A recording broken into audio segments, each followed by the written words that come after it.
everyone. I want to see everyone's faces. Who can I see? I see Lorraine. Oh, what up, Mark? Oh, look at all of you. Thank you, thank you, thank you. And your Facebook crowd is growing as well. Thanks. Yeah, I shut my phone like off. I don't want to have that here. How can I put it in speaker view where I'm like the only one, you know? It's okay. Doesn't matter. We're good. We're good. Yeah, we see you, and nice. I know, but when I look at the screen, I'm like over there, and then it's not like, you know. I don't think I've ever been on a Zoom with so many people before. Well. Okay. So I will just dive in and bring in some feminine energy to the show today. I first want to thank Mark and Amanda for putting this platform together. You guys are awesome, and I've already learned so much. I don't have any slides because I'm not fancy like that. Like, just wasn't going to happen. So I am just going to talk to you for about 45 minutes. And in the show notes, I had requested you bring a yoga mat and some pillows. But really, if you are anywhere comfortable, we will do a fascial demo at the end. And yeah, feel free to stay for that or go. It's up to you. Based on the previous speakers, I am probably going to be that woo-woo one. So I'm not offended if you leave. Yeah, I get it. So I prepared a bit of a structure here, but I'm sure I will go off on many tangents. So Amanda, if I'm like losing it, just please pop off or pop back in and tell me to like rein it in. Thanks. So my name is Sue Ruhe, it's true. I am a registered massage therapist here in London, Ontario. I grew up in Niagara and moved to London to go to Western back in 2001. I have a degree in political science, which I never thought I would use, but lately, it's been coming a bit in handy in my brain. So I went to Darcy Lane Institute for Massage Therapy in January 2006, and I just love our profession, and it's just been amazing for the past 12 years to continue learning. It's an industry where I feel like I keep learning, and there just I haven't hit a ceiling yet. And with a lot of other jobs and careers, that may not be something that exists. So I'm really grateful to be a body worker. So in today's topic of fascia, because I love human fascia so much, I could talk about it forever. I even created a podcast about it called Love Yourselves Podcast last year. It started out as teaching the world about fascia, but then quickly evolved into something bigger. But so yeah, you can learn a little bit more about fascia there. I'm going to touch on the basics today. So even if you are fresh out of school or just have not tapped into human fascia ever in your life, I'll give you a quick overview. If you are someone like me who's like obsessed with human fascia, what I do want to bring to the table, because you'll already know the basics, is how to talk to our clients about it, how to put it in layman's terms, so to speak, because as much as we are in the clinic room treating our clients, we're also educating them. And so over the past 12 years, I've been able to really explain it well in a very simple way that the average human can understand it, whether they have any anatomy or any knowledge of the body. So if that's one takeaway I want you to have, is just to how to communicate this modality to our clients. I'm going to go through some of the rules that are required to treat using myofascial release, that I'll throw up on this old school whiteboard behind me. Hopefully, if I remember, if I don't get lost. Because there's some rules that apply, and if you have gone to massage therapy school and are familiar only with Swedish massage, it is a bit different. So I'll talk about that. Then I will open up the floor for some questions to hopefully I can answer. So you can throw it in this chat box here if you're in this room. And then at the end, if there's any questions on Facebook, Amanda will jump in with those. And then finally, the last 10, 15 minutes, we will tap into our own fascia, because guess what? What's the best way for us to practice is on our own bodies, because we're just all wrapped in fascia. So that's my plan. That's my structure. So, but feel free to throw some questions in, and I can probably answer them as I go along. So before I dive in, I just want to start with a little story on how I got into this work, because I took the John Barnes myofascial course back in 2008, and it legitimately changed the path of my career. I remember graduating, or I got my license at the beginning of 2008. And if you are like me, we kind of learned a bit about fascia, not many techniques in school. So basically my knowledge was Swedish massage. And so I jumped in, started working, but I started feeling a little bit frustrated that I wasn't able to help these clients, these new bodies, as best as I wanted to. And so I had taken over for a mat leave that summer, and she primarily used myofascial release and was trained by John Barnes as well. And so she had treated me before she went on mat leave. And I remember walking to the clinic, and I could feel this like tightness in my hip flexor, that it hurt with every step that I walked. And after the treatment from her, I remember standing up off the table and was like, that pain's gone. And like, she barely even touched it. And so totally blew my mind. I knew I had to take this course. So that July, I went to Toronto. John Barnes was there for his fascial pelvis. So it was a 3-day seminar in Toronto. So I'm in a room full of physios, chiros. I was one of a handful of massage therapists at the time. And I remember working with this physio. His name was Robin in Toronto. And I'll always remember him, because him and I we were those types of therapists that didn't want to switch partners. Like we like felt comfortable with each other, that we were like, oh, we're just not going to switch. We're just going to stay together. So I remember him working on this part of my body. And there's a technique where we use our elbow in the glute area above the piriformis, and you take you bend the knee and you go into internal and external rotation, just as the elbow is compressing into the gluteal region. And so I'm face down on the table, and he's practicing this, and all of a sudden I feel these bubbles just going down my legs, just felt like bubbles. And I remember looking back and asking, what are you doing?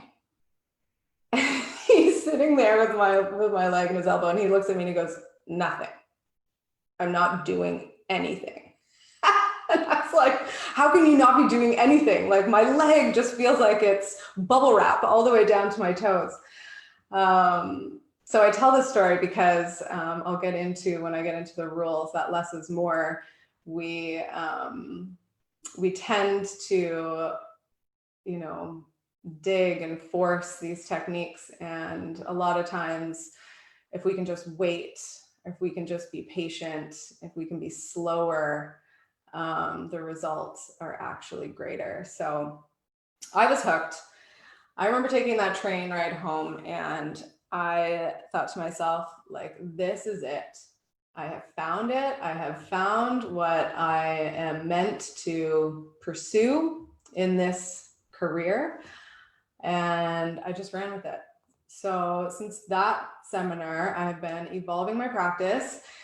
And it's evolved so much. I've taken more John Barnes courses, and I've read a lot of Thomas Meyer, James Oshman. These are some therapists that I would, if you haven't read any of their stuff or gone on their YouTube channels, do it. That's who I have learned from over the past 12 years. So yeah, basically, I'll just explain fascia in basic terms. This is how I explain it to my clients. The fascia, our fascia system, forms the largest system in our body, and it's the only system that touches all the other systems. So if we can picture our fascia as just like a big continuous sheet of saran wrap, it's plastic wrap. I was going to bring that up as a prop, but whatever. Every single cell in our body is wrapped in that saran wrap, which is then wrapped around and wrapped around. And it's one continuous loop from up into our brain, all the way down to our toes. And I say continuous loop, I mean, we've had injuries and scars and surgeries and stuff like that that disrupt that loop. And I will potentially touch on that in a second. But if you can just picture that, our bodies all connected from in our brains down to our toes, it's going to make some sense as I go through this. So yeah, and our bodies are like 37 trillion cells. So that's a lot of cells wrapped in fascia, wrapped in fascia, wrapped in fascia. So I like to describe it to my clients as it's the glue that holds us together. It's the glue that molds our bodies. So when we think of the positions that we put our bodies in, or the exercises that we do, or our jobs and how we're holding our bodies, like our fascia is molding us into those positions. And it's pretty powerful stuff. Without it, we wouldn't exist. And it's just, it's there to protect us, especially when we have injuries, traumas, surgeries, you know, like our scar tissue, it's like holding there like super glue. But at the same time, it is very pliable when we work with it, and that's where the magic happens. So yeah, I just could talk forever about that, but I will move on to how I perceive a body on my table. You know, they could come in with anything: neck pain, shoulder pain, you know, recovering from having a baby, low back pain, knee pain, all the things. But I have to visualize these clients, these bodies on my table as a whole, no matter what's going on.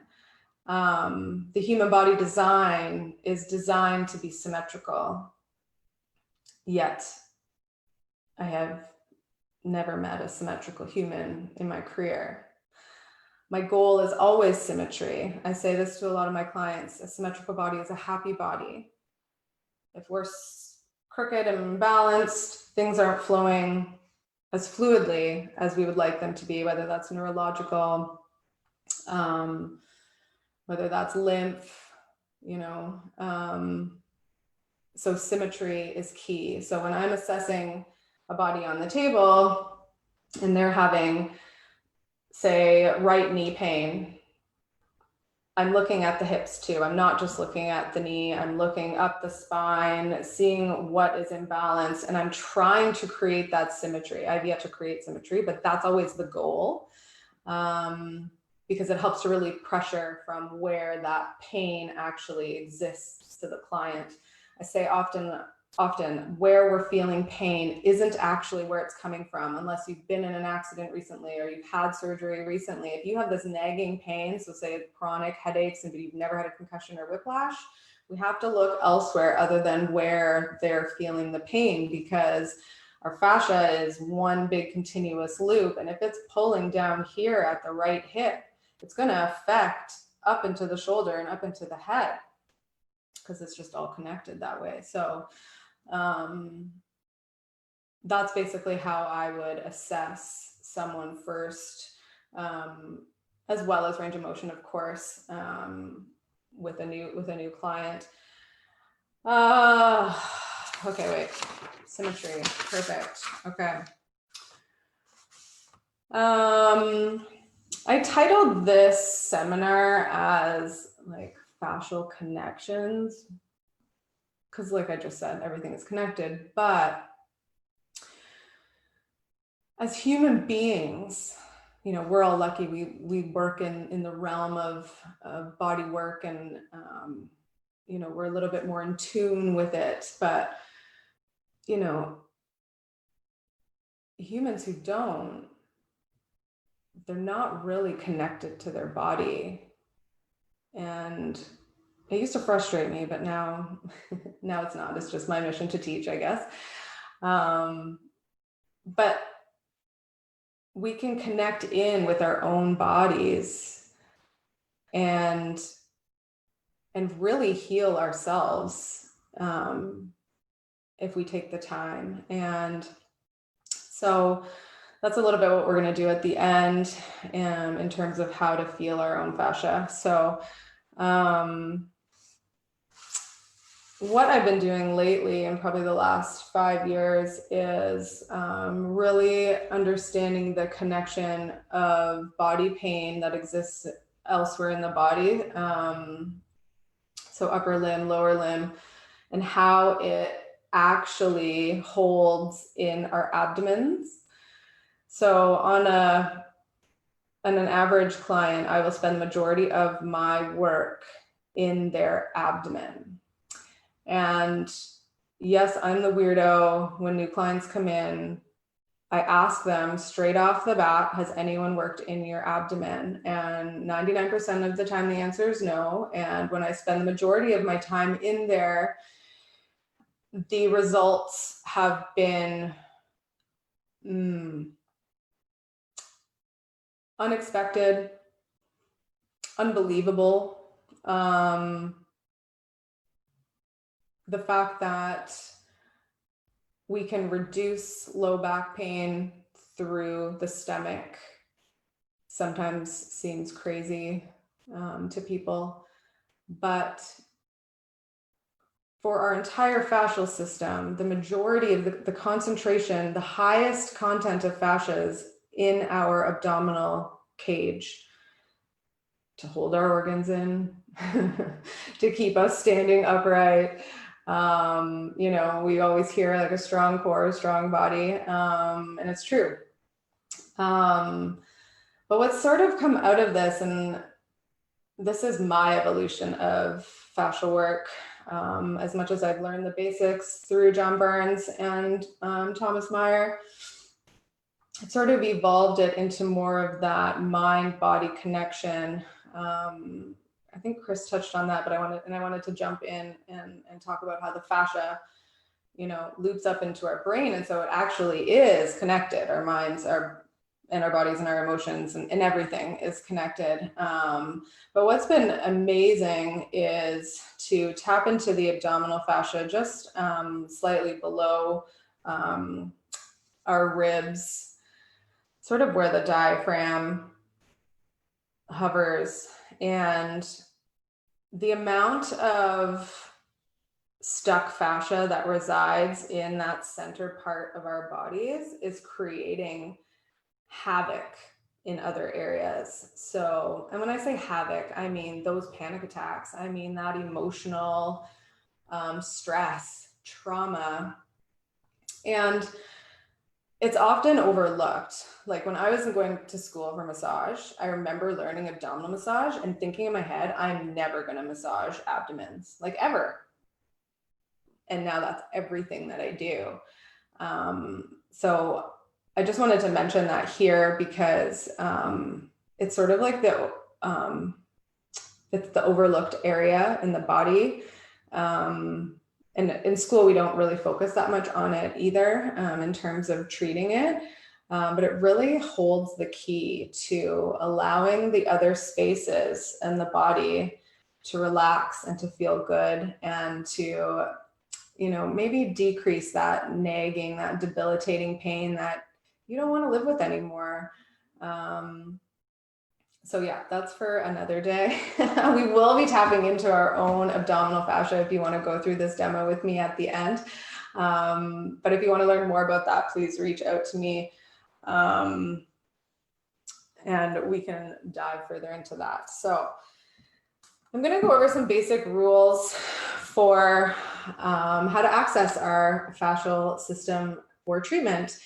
The number one rule that we have, and if you're a Swedish massage therapist, this is gonna seem a little crazy, but we do not use lotions or oils at all.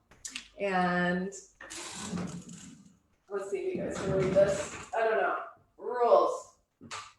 1, no lotion.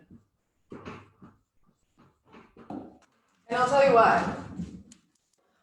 Can you guys see that, or is it going backwards? Anyway, we'll see. So when and this goes for your clients as well. So a requirement for my new clients is to request that they don't put any lotion on before they come for treatment. So a lot of women I know lotion up after the shower, and I get complaints about that, but that's okay. They can put the lotion on later. But what that does, if we have lotion on our hands and our clients have lotion on their skin, it's creating that barrier. So creating a barrier that we slide. So we're not actually going to be engaging our fascia. So it has to be clean hands, clean body, so we can stick. Okay. Which, when I first started this, you can start doing some fascial work and then go into Swedish massage. Like I find that pairing them up actually is such an effective treatment. But if someone were to come into my clinic today and wanting a Swedish relaxational massage, I'd be like, well, that's next door. Like I can't, I've been just doing this so long that relaxation massage just really isn't in my wheelhouse anymore. So no lotion or oil on the client or the therapist. The number 2, maintain contact.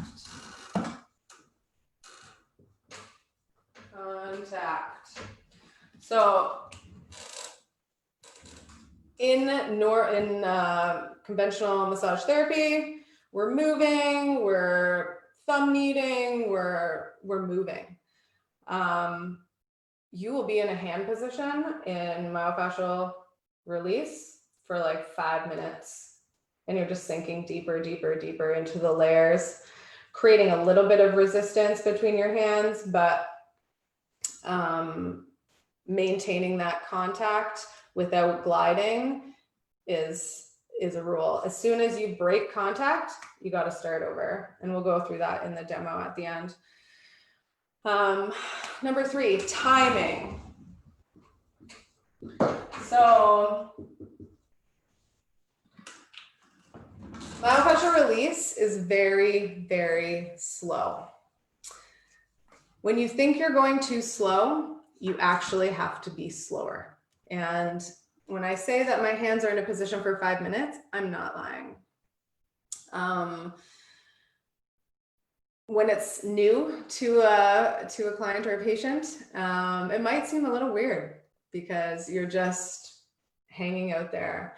But once the hands warm up, once the fascia warms up and you start to melt and you start to actually like sink deeper and expand, then they start to understand. Then they start to maybe feel the bubbles or heat or neurological sensations throughout the body in other places. So timing is key.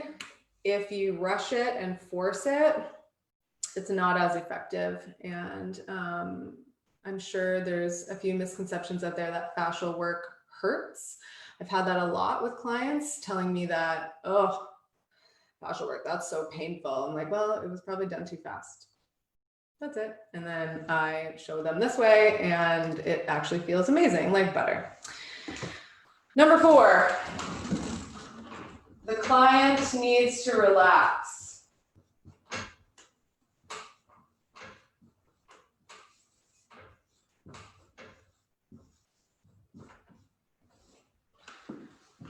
We're good at doing that. We're good at helping our clients relax, aren't we? But we need them to relax fully. So sometimes we can be holding our jaw and holding our neck when we're working on someone's leg. They need to really focus on letting go. I like to say jello body, which sounds really funny, but I say that to my clients, and that like reminds them to just like let it go. Because the more they can relax, the easier it is for you to expand their fascia. Because if they're holding tight, then they're sort of fighting you on it, and it's not as effective. So once you are in, once you're tapped in, your client has relaxed, it starts to feel sweaty underneath your hands. And it starts to feel like, John Burns will describe it as taffy, like kind of peeling taffy. I don't know if I like that analogy, but I like it sweaty. And what that does is it allows your hands to kind of glide a little bit. I mean, you're maintaining contact, you haven't lifted up, but you're kind of moving in the direction that your fascia wants you to go in. So number 5 rule is allow the cells to guide you. They will guide you.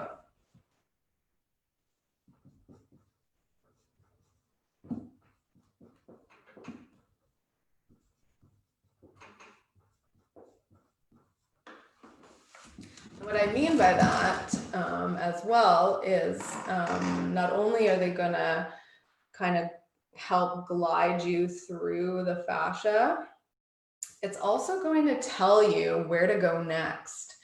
So, for example, I will be one hand in the abdomen, the other hand on a quad. So the hip bone is in the middle here. I'll be pressing in, and all of a sudden the client's right shoulder starts to twitch and starts to flutter or starts to feel bubbles up there.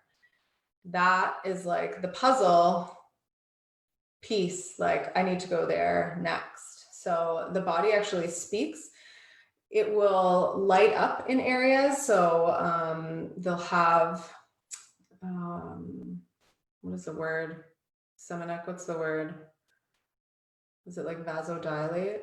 Or like when sometimes I'll be working in the suboccipitals, and all of a sudden the client's cheeks will just be like red, like fire rosy.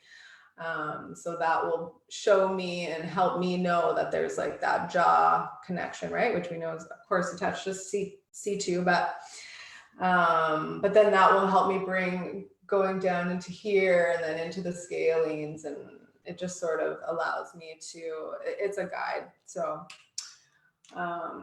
which is really fun, actually. I feel like a little investigator when I have a new client. I'm like, oh, where do I get to go next? And finally, the last, and I say this all the time, less is more.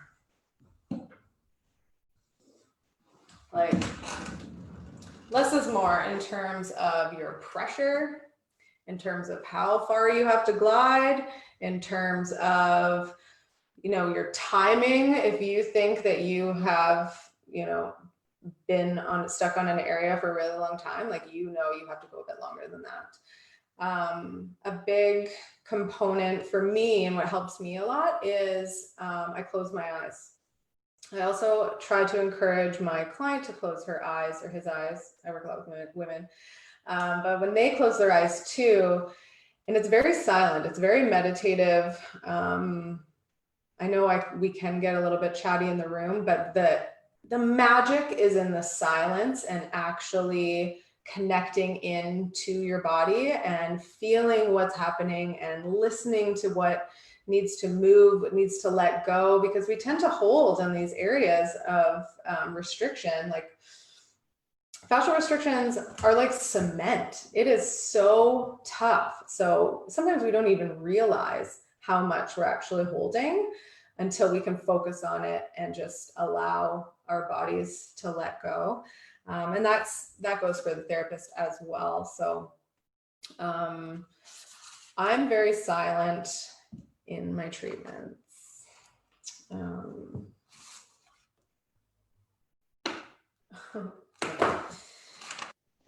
So I know Angela, I think, is up next, and she's going to be talking about breathing and breath work. That definitely comes into play with myofascial release treatments. Diaphragmatic breathing is encouraged throughout, and that not only helps to relax our nervous system and calm our nervous system, but it also allows the fascia to stretch on its own. Like we can stretch our own fascia just with breathing.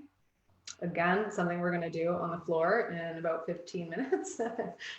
So Angela's going to talk about that, and I'm pumped to hear her as well. Andre is last, and he's going to talk about visceral manipulation. So I'm pumped for that because from his description, sounds very like vigorous, and mine is so slow. Like it is slower than the slowest. So I'm wondering if that will all come into play. Richard this morning talked about the lumbar and sacral plexus in terms of how the nerves come out from the front and the anterior of our abdomen. So this is where a lot of low back pain, sciatic path pain comes in when my hands are in abdominal fascia. That is where a lot of the sensations will travel to for the client. So finding the source has been a huge component of my work, because again, where we're feeling pain isn't necessarily where it's coming from. And so it's sort of being that investigator and finding where that body is holding. If we can let that go, does that create more balance in the body and decrease pain in that area? So what else did I want to talk about here? I don't see any questions on here, but Amanda, do we have any on Facebook?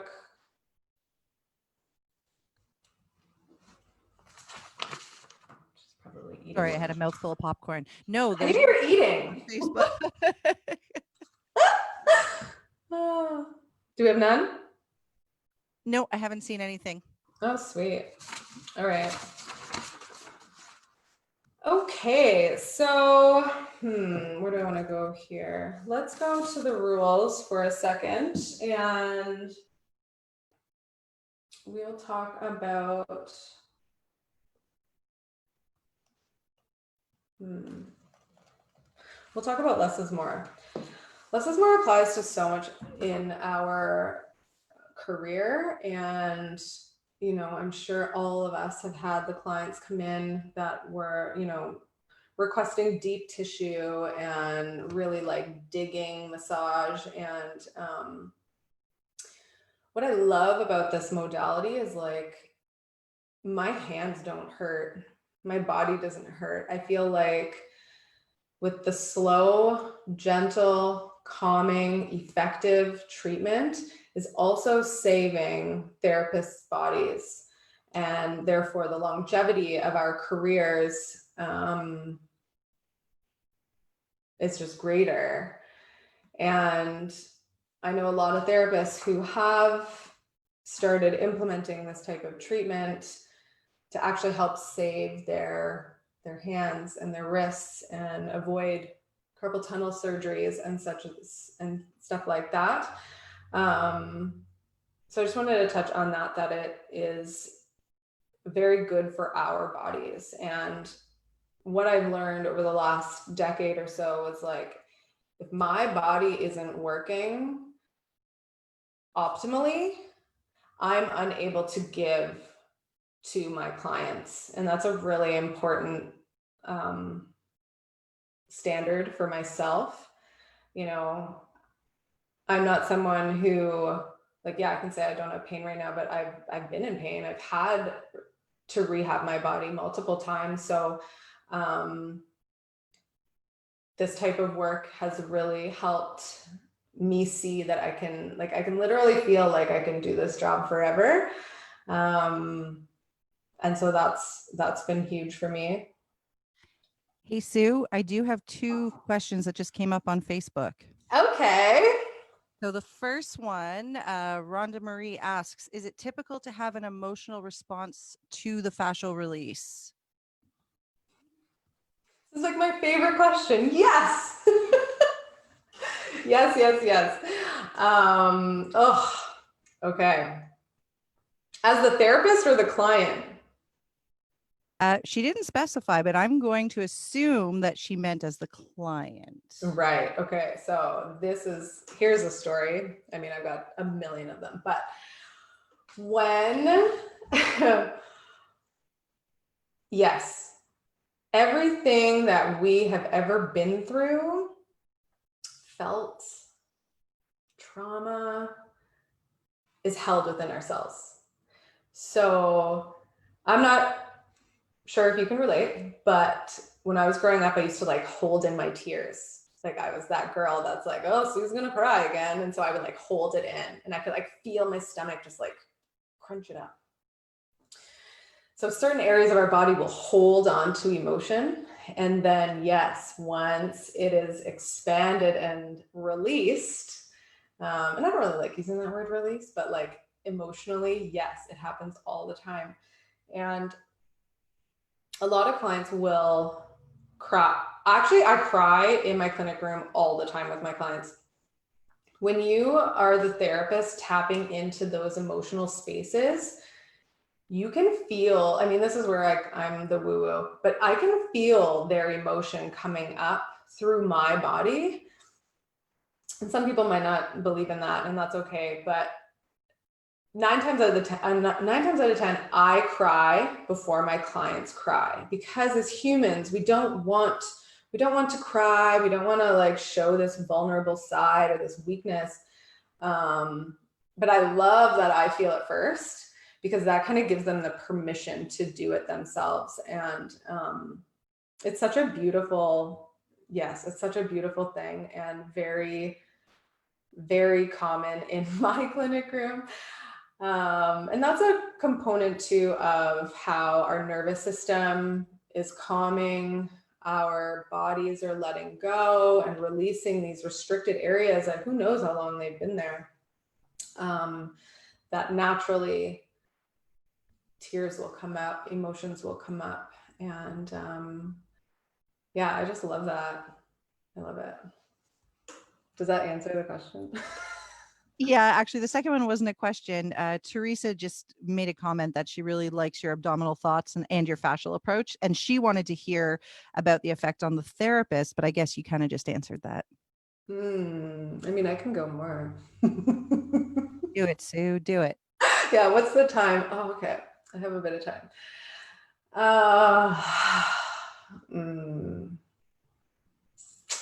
All right, here we go. A couple years ago, I started seeing colors. And I know some therapists see colors. But when I hold the back, my clients like suboccipital area, and so I'll be in this position for like, I don't know, 5-7 minutes until they fully give in and relax on my fingers.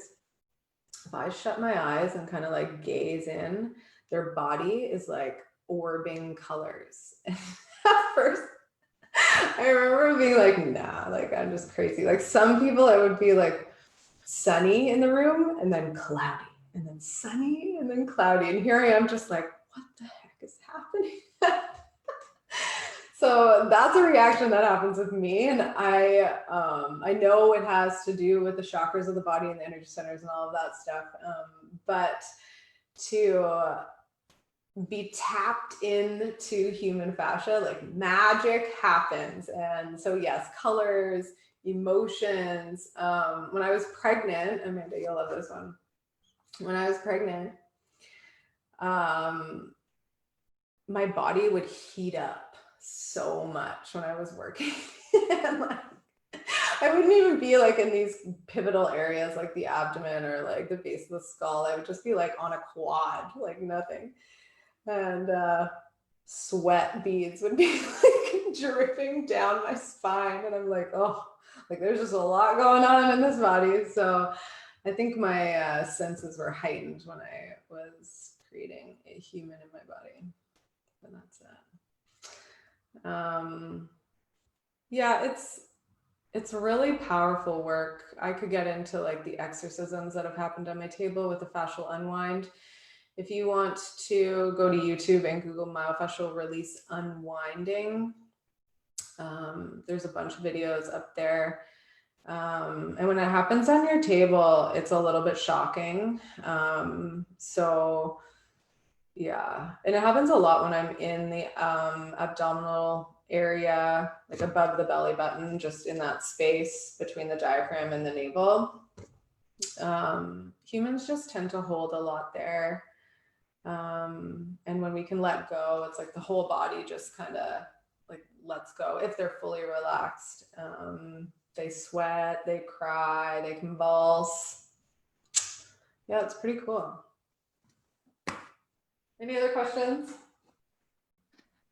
No, there's some comments here, but I guess you can go onto Facebook after and read through all these comments. I will. If nobody else has any questions, should we move on to the demo? Are you pumped? I am. I'm ready. Yes, let's totally do that.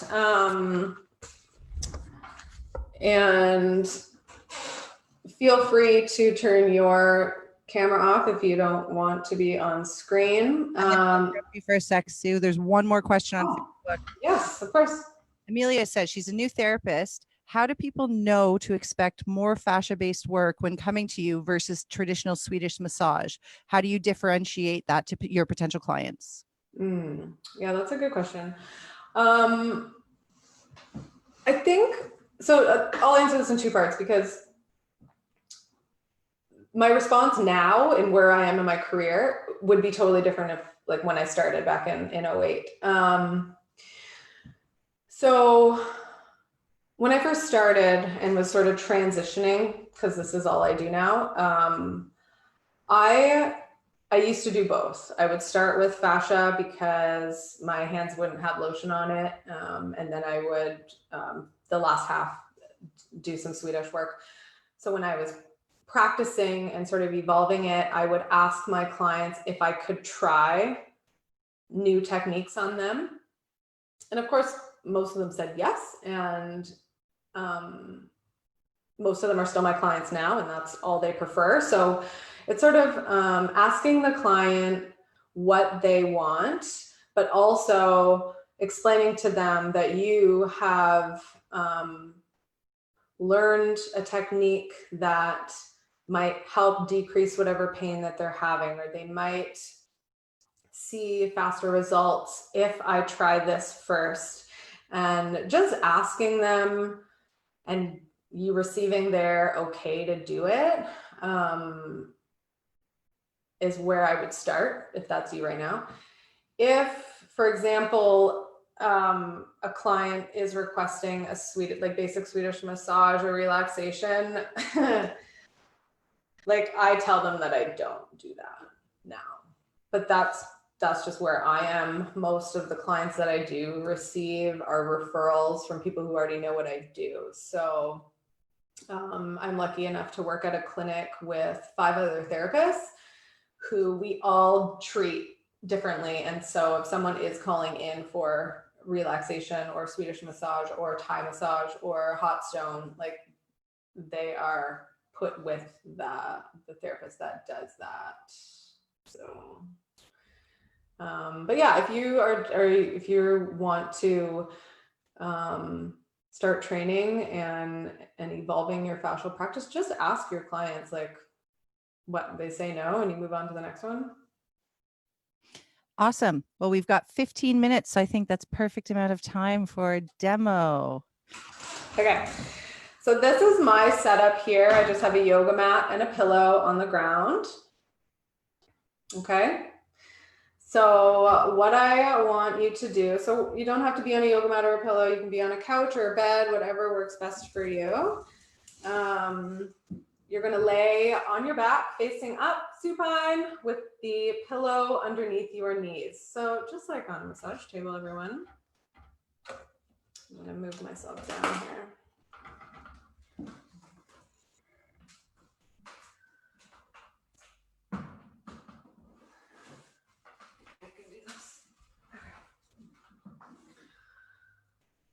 So what I want you to do is you're just going to lay comfortably on your back. And we're actually going to tap into our abdominal fascia, just laying here. And we're just going to get the feel of what it feels like. And so you're going to see my stomach on screen because I do that all the time now.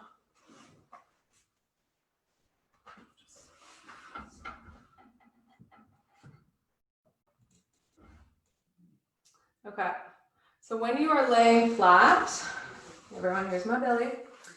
I want you to just lay with your hands like this on your belly, okay? And what I'm gonna do is I'm gonna guide you through this technique, and I just need you to hear my voice and bring yourself back to the attention of the fascia beneath your hands, okay? So I'm gonna lay down and try to guide and do this at the same time.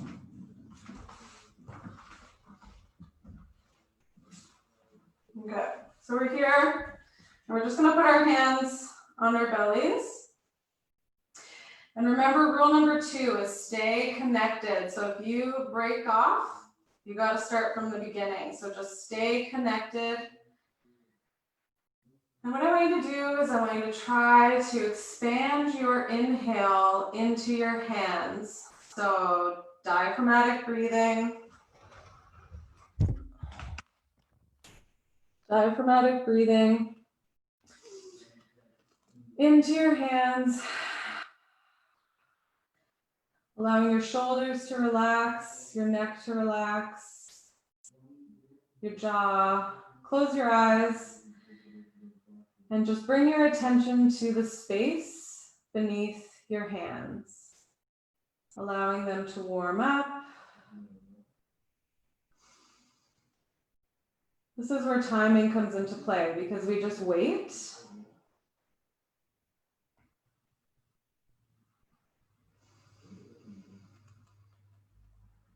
Keeping those shoulders relaxed.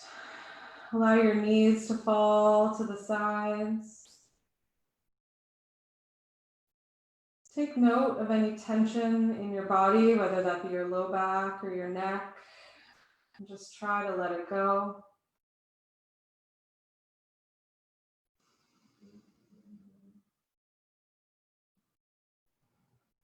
Keep focus on your breath and on the space beneath your hands as it starts to really heat up.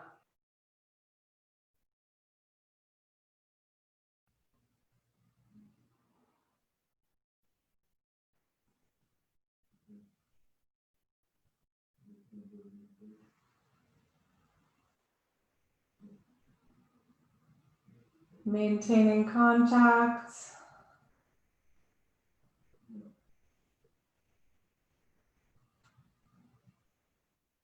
If it's really, really hot, starting to feel sweaty, feel free to kind of sink a little bit in toward the body and then relax there. Not a lot of pressure, staying connected. Keep with the breath.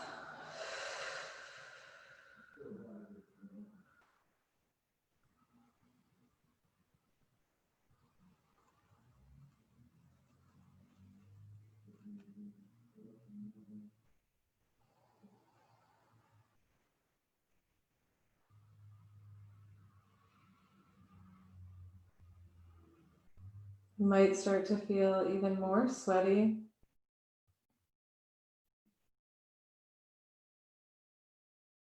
Just focus on maintaining contact.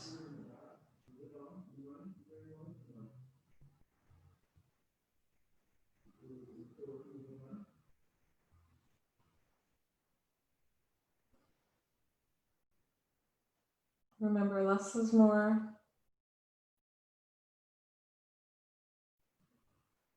Keep your wrists relaxed.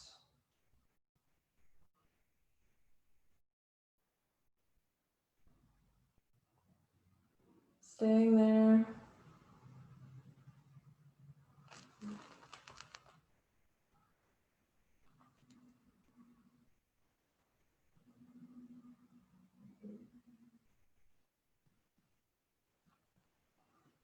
Now that it is all warmed up and you are completely tapped in, without physically gliding, I want you to apply, keeping your hands where they are, like stuck to your cells there. I want you to apply some downward pressure towards your navel and towards your hip to just feel that stretch, that pull above your hands up into your rib cage.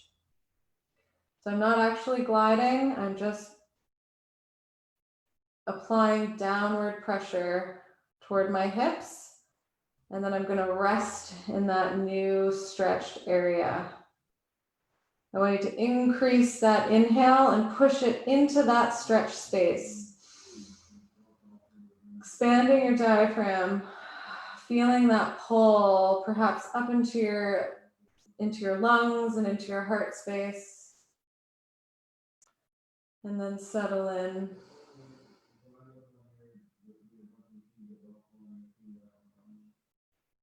Return to your breath, relaxing your shoulders. Just feel that connection under your hands. Feel how it is melting beneath you. If you stay here long enough, I call it abdominal soup. As you're tapped in, feel free to apply upward pressure now. So still staying in contact where you are, but pulling up and feeling that pull all the way down into your pelvis. Take a big breath into that space. Feel the difference there. Relax your shoulders, and your jaw, and your neck.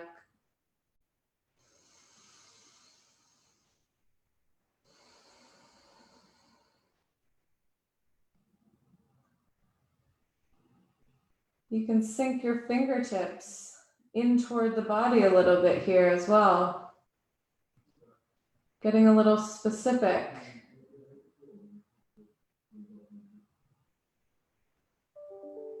Feel the energy shifting through the core.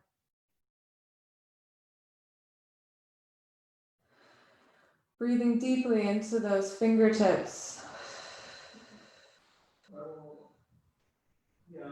Allow the fascia to melt beneath you.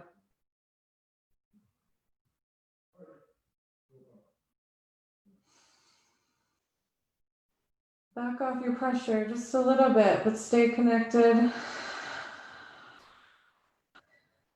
And now you can kind of glide your fingers up towards your rib cage a little bit. Feeling that pull.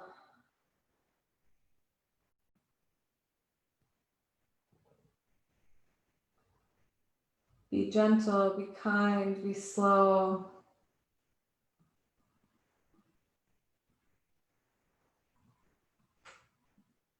And settle into where it feels good. My stomach just made a bunch of sounds. That's normal.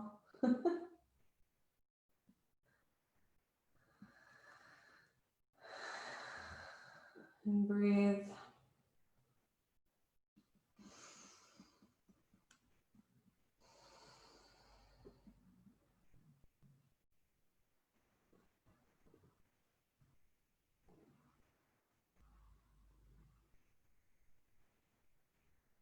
When you want to release from whatever hand position you're in on yourself or on your client, it is wise to be very slow. To sort of peel your hands out from the layers slowly. Big inhale. Stay connected if you feel. Release if you want. Take some big breaths here.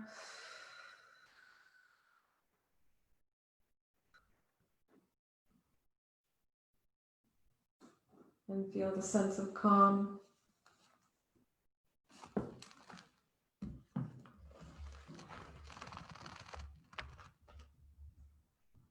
Wow. All right. Now that I'm so relaxed and too tired to finish the day, thank you, Sue. There are a couple more questions on Facebook, but we're actually right at the end of your session. So maybe you can pop on and see and answer those questions separately. And Mark's right in front of the screen. Are there any questions in the chat here on Zoom for her? No? Thanks for Okay. joining me, guys. Thank you for your time.